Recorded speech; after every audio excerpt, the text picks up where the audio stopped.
I think it's the second digital wave. Whatever you have been reading 2 months ago is already really old news. These things are getting kind of crazier and crazier.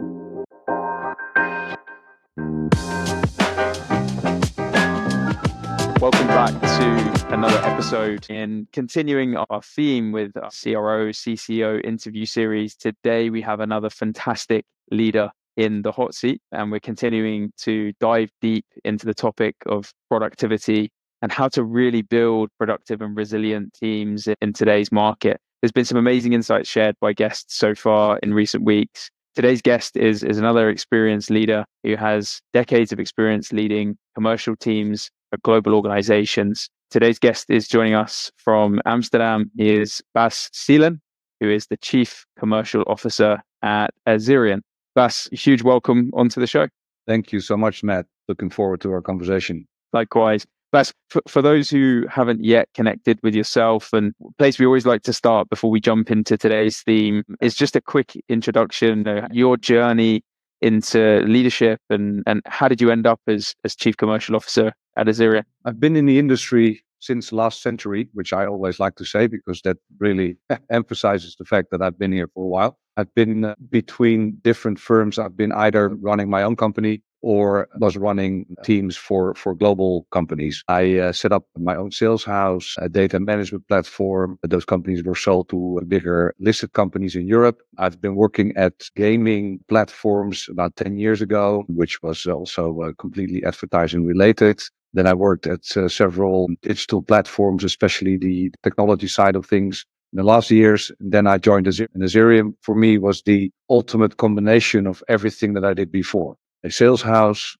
with their own technology, with their own content and audiences and users, and also making sure that we could do managed service for agencies and advertisers. So everything came together in this company. I've been here now over 3 years. In the meanwhile, we IPO'd and we did a lot of acquisitions. Since 6 years, I think we did over 65 acquisitions in the market. So a very challenging and very fun way to grow a company. My first mission in the company was in COVID to make sure that all the countries that we had offices in were profitable and cash positive. Huge challenge, but we made it. And that really set the, let's say, the very healthy base for the company that we are now. Well, an amazing ride. And well, I mean, 65 acquisitions is some going. Yes, it is something that it's fun actually. It's like doing acquisitions and then also with the team for our conversation today makes it sometimes feel like you are very experienced in integrating those acquisitions into the company. And every time I thought, now I'm really good at it, then another company came and we tried to integrate that company and it was completely different or completely failed in the old way. So yeah, it's never the same thing. So you get experience in it, but every integration is really unique. Yeah, absolutely. And those post-merger integration phases are always very busy. Doing that over 65 times, I can only imagine. Yeah, luckily a lot of them were done before my time. But yeah, I think since I joined, I was involved in about 4 or 5 of those per year to make sure that that everything was going smoothly, that they would fit into the strategy, that we could extend their services and their products into the other countries, etc. So yeah, it's been nice. That's awesome. Yeah, we'll jump in to think about the global implications of growing through acquisition, because growing through acquisition, of course, comes with new territories and new markets as well. But a quick word on the acquisition side of things, Bas. I was curious, so many of the guests that we have on the show and so many of our customers at UHubs, they're grappling with how to integrate, these acquired businesses and trying to get that consistency and an adoption of a common way of going to market. Any kind of quick golden nuggets or tips that you think are really important to think about? Yeah, so I really do think that one thing should be as an umbrella for all of it is, like I said before, no integration is the same. Even if it's in the same product, in the same country, they are still different because there's cultures to be matched. But from a global perspective, and then of course more EMEA perspective, because that's where we come from. We're an Amsterdam company. Understanding that every country has its own culture, when it comes to the country, but then also the country, the culture of the company itself, and respecting that and making sure that this will be also one of the biggest factors you need to fight with. That's really important. So I guess if any US company would come to Europe and they would try to integrate a company, it's always a different perspective because they really do not see the difference between Belgium and the Netherlands.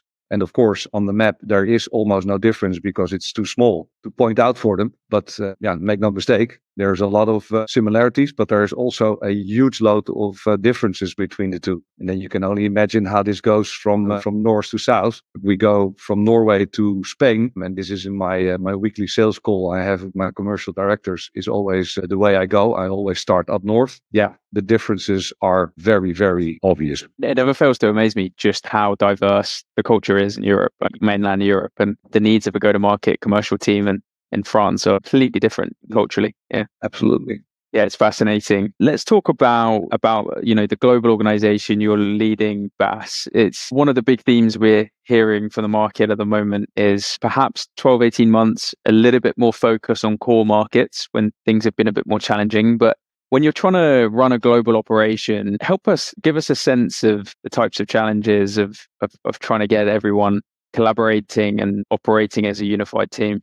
Yeah. So in our case, if you would take a big step back and you would look at everything that we do, you would understand that we are building a massive database of experience across all those countries because we are talking to advertisers and agencies every day, and we are growing massively every year. So the number of campaigns is growing massively. We are using more and more different technologies, more channels. We are focusing on becoming a omni-channel, or better word for it, a multi-channel advertising platform. And you would say, okay, this is good because this is sort of a perpetual machine that is generating intelligence where everybody can make use of that. But unfortunately, due to the language and due to the culture and due to the type of clients and the differences between those countries, that's really hard. It is hard to make sure that whatever my guys in Sweden are doing is used and understood by the guys in Italy. That's something that we have a challenge with. Now, of course, you can plan as many meetings as you want, but the bigger the group, the more waste of information. So you really need to start pinpointing the connections between those teams and where they can learn from each other. So this is a thing that we took up here in HQ to make sure that we identify those opportunities and then start connecting the teams on specific projects and specific lines. That's how we do it until now, and that is working really good, but it's a lot of work. Now, with AI, we actually unlock a lot more possibility to be much smarter and much more efficient to pick that central brain that we actually have. You can imagine now that whoever is going to write a proposal for a big car brand, normally you would have your automotive vertical have meetings, and if people don't show up or if they not pay attention or don't read the email, information disappears. Now they just can query via chat the big central database and get the latest and best information for this automotive client. And that's for us a huge step forward and a big focus in the next, let's say, 2 quarters to build that and make it even more stable for everybody. For the benefit of the listeners, Bas, help us understand how are you broadly structured across regions? Do you align around industry verticals? We will launch our new go-to-market plus a new tagline the next week. I can probably say the tagline already. It's Friday, so it's fine. Our tagline is everyone, everywhere. And that's why we do not want to focus too much on certain verticals. We have our sales teams in the countries working with all agencies and all advertisers. And our platform is ready to work with everyone and everywhere. And this is not only because we have this local approach and being able to talk to advertising agencies and advertisers directly. Yeah, in Facebook, if you have Facebook, you're running a campaign for 100K, you will never be able to call the local Facebook office. We are always there. We will talk the language of the advertiser and the agency. So what we want to do is have a team that can do everything. Now, this sounds like there's not a lot of focus, but the efficiency of the platform and the way that multi-channel advertising works is that we can actually do this. So long answer on the short question. We will, of course, in the different countries, maybe have specific verticals that have a specialist. This can be either on, let's say, automotive, but it can also be on a certain emerging channel. So in most countries where we are active, we have a salesperson that is a specialist in his, for example, for audio, podcast advertising. We have been growing a lot, and we will have people being specialized there, and they will go to all the agencies together with a certain person that is then designated for that agency. So it's always a combined effort. It's really interesting. One of the things we're hearing at the moment is how do you get an understanding of the capabilities that you have in each of those regions? Because the types of skills that your higher performing commercial talent have in LATAM Yes, may not look the same as the ones that you need in EMEA and Europe. yeah, 100% sure. Imagine, I always take this example as well. I'll keep the difference between Norway and Italy. Imagine the culture of lunches and dinner in Italy versus the amount of hours with daylight in Norway, and then trying to connect with your clients, right? So that's completely different. Also, with our history of acquisitions, you will have people specialized in a certain channel or certain format where you need to allow them to become specialists in a new format of another acquisition that we did. So again, the audio example, we bought this company with technology for podcast advertising. They were very good in a few countries, but most of the countries we were introducing this technology plus the knowledge on how to sell this, how to sell podcast advertising and digital radio. That requires a certain way of approaching your current people, because you don't want to overload them with new stuff, because they always thought they were already really busy with their old day-to-day, and they were. But of course, you are now extending and also making more interesting their daily talk to their clients on the other side. So it's a delicate way of training. You don't want to impose it and say you need to be successful in 4 weeks. You want to show them the benefit. And then after a few months, you start to get, okay, but now I also want to see some results. But that's a delicate balance. Yeah, and that kind of leads me on to thinking that incentives are really important when you're acquiring new businesses, and then you're trying to enable your teams to sell these new solutions to the market. I mean, I had a conversation with a founder this week who had recently exited, sold his company to a larger software company. You know, I asked him what's been the most challenging thing so far, and he said, getting the 150 salespeople to sell my product. Yeah, exactly. It's and the incentive might not always lie in the way of money. It's also, what do you, as a salesperson, expect from yourself when you go to your job every day, or preferably to your client? Yeah, there's a lot of, in essence, we can use acquisitions sometimes also to really check and evaluate the current people. Yep. Because they will show whether they are resilient for, whether they are up for it. You know, do they have the enthusiasm to start to sell new stuff? I've a lot of examples which are not maybe the most friendly examples, so I won't repeat them. But there are examples of people that were brought new things that they could put on a menu to sell to their advertiser, and they just didn't do it because they were afraid of it. They didn't understand it. And they also were exposed to the fact that they were having a very easy job until then.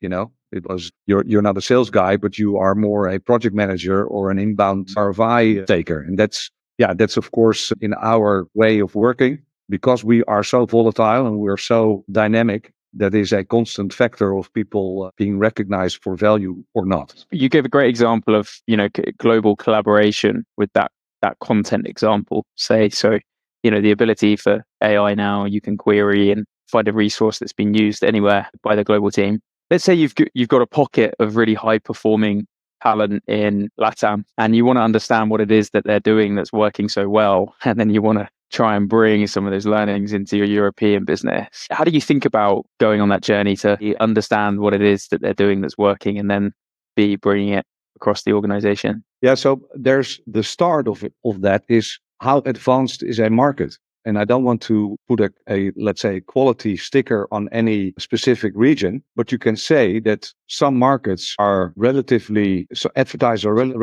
easy to satisfy when it comes to output or outcomes of their campaigns. In some countries, it is really, really tough to show them hey, you are doing a good job here. Or, we have multiple ways of actually measuring the success of the campaign. How do you want to do this? And then they say, well, we don't just want to do the campaign because everything else that we do will, that might have a negative influence on our future campaigns because we might not get the money for it or the budget or whatever. So what are we doing in digital out of home in LATAM, where we are very successful with that, is that are we able to copy that to Germany? No, it's impossible.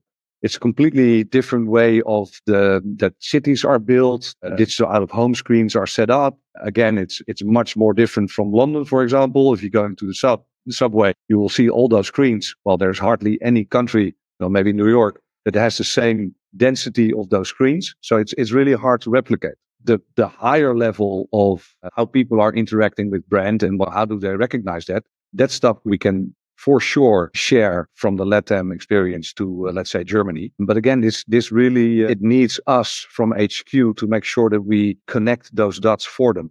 If we don't, then it's not gonna work. People are implied to look internally and look for their own known solution. It makes a lot of sense. So what I'm hearing is, first, you have to have a deep understanding of the nuances of the region and the market.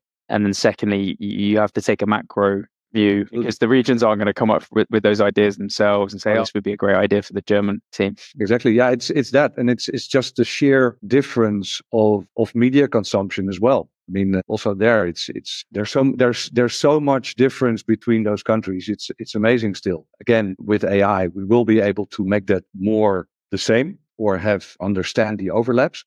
But in essence, you still need to go into it yourself and start connecting those dots. We'll come on to talk about AI in just a second. But to wrap up this section around your global organization, we speak about how do you get that consistency? How do you get a nice average across all of the countries? Help us understand anything else that's working well for you in terms of correction factors or understanding how you can get a better baseline across your regions. Of course, the way that you interact with your teams and the way that you are able to recognize the differences in culture that's what I started with, which is the most important part. Then having them understand each other is also really important. And I cannot be the one doing that for, let's say, 15 countries. That's impossible. So setting up the ability for countries to connect with each other, and most of the times that works best in person, is also key. So we organize a lot of those things where we get people together and they start to exchange information. Now, from my own days, I remember that being put somewhere in a big room with your colleagues from another country and then be instructed, talk to each other. Yeah, that doesn't work. So we try to set up a good agenda and a good way of where people are struggling, where people are succeeding, that they connect to each other and that they are exchanging the right information. And then for me, key is once we do this and there's a good rhythm of exchanging this, you look for the ROI. There's nothing worse than getting together and being all enthusiastic and everybody goes back to their own country and they're like, yeah, this was fantastic. And then Monday I'm going to do it like this and I'm going to do something new and so forth.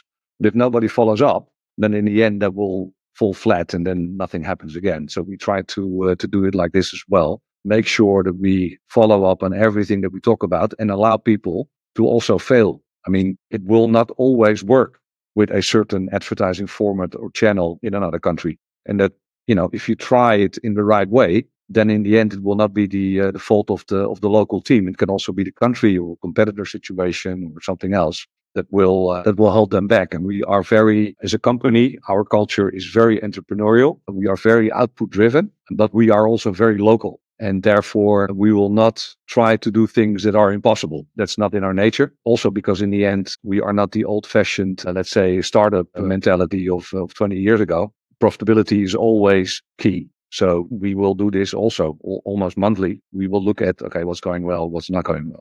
Makes a ton of sense. I think just getting the cultural communication solid from the outset and then finding those in-person opportunities to bring teams together and then making sure that you're following up and driving the collaboration and the actions and then closely monitoring performance across the regions is a really great playbook that you're running that. For sure.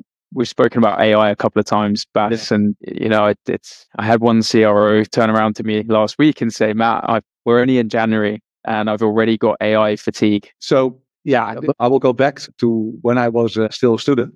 and was working in a restaurant to, of course, make money to be able to go to the pub. And then I bought my first serious computer. And then this one was connected via modem to the internet and, 14K4 modem. And I started to build my first websites. And I'm a horrible designer and I can't code. So I had to do this in Microsoft front page, and it was really shit. But anyway, the energy that I had in those days in thinking, okay, this is massive. I could not talk about anything else than the internet and what was going on with websites, etc., etc. I was horrible because the only thing I would talk about was that. I have the same feeling now with everything that's going on the AI side, and I'm horrible again. Now I'm not very young anymore. I have a family. I have 2 kids, and the only thing that I will talk to them about are their grades at school plus AI, because I think it's amazing what's going on. And of course, it's sometimes overwhelming, but I think it's a second, let's say, a digital wave that is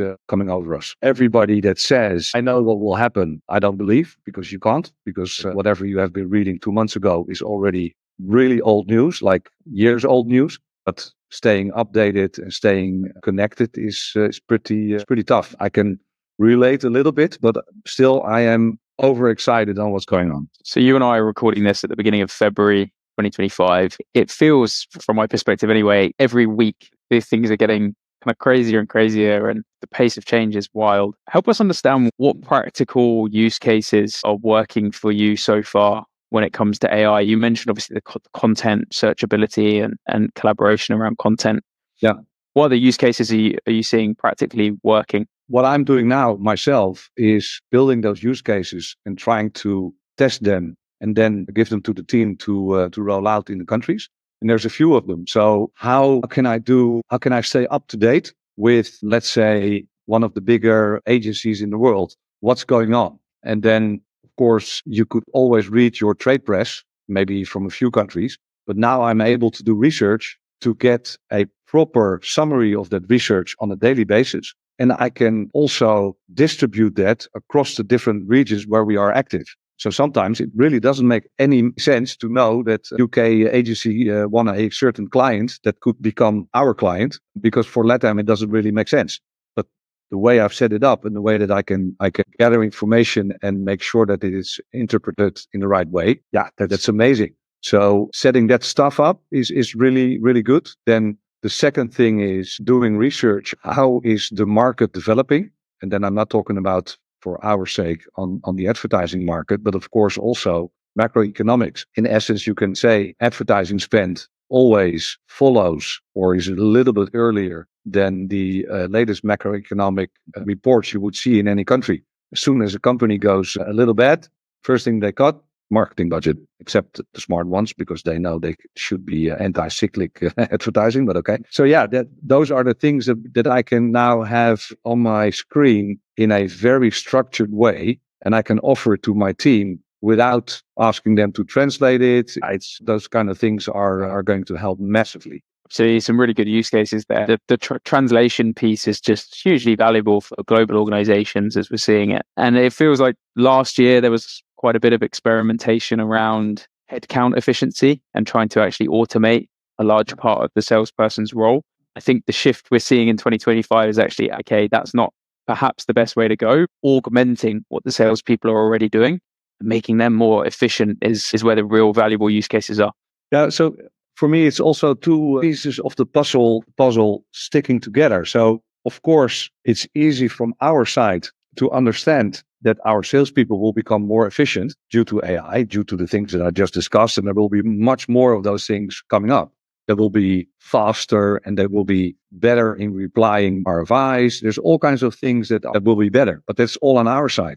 But from every sales perspective, you always have to think about the other side of the table. And what is going on their side? How are they going to respond to salespeople? And what would be the best match? Is there still stuff that we can do for them? Or are they going to be completely focused on one part of the RFI, RFP process? I don't know. But we need to be in constant contact with them to understand their daily business. And that's the thing that I'm talking to my team about a lot. keep asking those questions. Even if they are maybe afraid, just make sure that they tell you what's going on. And in the end, we can also adjust our route into the AI world. Yeah, it feels like every organization has early adopters. Conversation with a customer this week, and they were saying they happened to walk past one of their salespeople in the office, and they just caught a glimpse of, this amazing system that they had set up themselves, right, in their own time, and it had automated so much of their account research and planning, and it happened to be the highest performing salesperson. Yeah, there you go. Yeah, so this is I think a fascinating question that we will not see answered now, but maybe in the next year or 2 years. Are average people suddenly going to perform better? That's a question. Are high performing people suddenly going to perform average? It's all possible because the tools needed to get to the client, the tools needed to present the right offer to the client and understand their needs, that's all changing. So yeah, I think it's fantastic. And I also think, and this is another one, that you give the example of a person doing this in their free time. Some of them are doing this in their free time and they're not sharing it because they are also not sure yet on what does this mean in my performance towards my colleagues. It's fascinating. And I do think there's no right or wrong there. So whoever is doing it secretly or not doing it at all or afraid of it, will work on that and make sure that they are coming along on the journey. But it's fascinating. It really is. Yeah, it does make me wonder. High performing salespeople, in our experience, tend to be high performing because they possess that willingness and that adaptability and growth mindset, and they figure out a way to get it done, right? So that's true. But again, if you are a seasoned sales guy in a country, and I'm not talking about advertising specifically, but for any sector, and you have a network of people that has always been doing business with you, of course, you could be better through AI, but it could also mean that those people on the other side are disappearing because they're not needed anymore. Then how much is your network value towards the way that you can sell, even if you're a high performer? It's a really interesting take, Bas. So could we see a decline in the sort of relationship-based sales approach? Exactly. That's why I said it. You need to understand what is the other side. How is AI influencing the other side of the table? Not only our side. Of course, we are here every day. I can talk hours about it, but it's about what does the marketing manager at a car brand do at this moment, from planning a campaign to instructing the buying agency and the buying agency executing it. How is that whole process going to be influenced? And there you need to adapt your sales strategy on. Yeah, and that can be anything. Maybe the agency will disappear. Nobody knows. Yeah, it feels like there's a lot of inefficiency for middlemen, if you like, the intermediaries disappearing. It's wild. It's a crazy time, an exciting time to be building. 100%. I think it's really exciting. Really exciting. Bas, it's been an amazing conversation today. So thank you so much for your time and for coming onto the show, sharing your insights so generously, and really looking forward to, sharing this thought leadership collaboration with yourself and the other leaders in the industry. Those listening to this on the podcast or reading the thought leadership piece that's going to be published, I'm assuming LinkedIn is a good place for them to reach out if they have further questions or would like to connect. Sure. Yes, please. Yeah, I'm on LinkedIn, and of course, please reach out. That's would be lovely. Great conversation today, and look forward to doing it again soon. All right. Thank you so much. Great.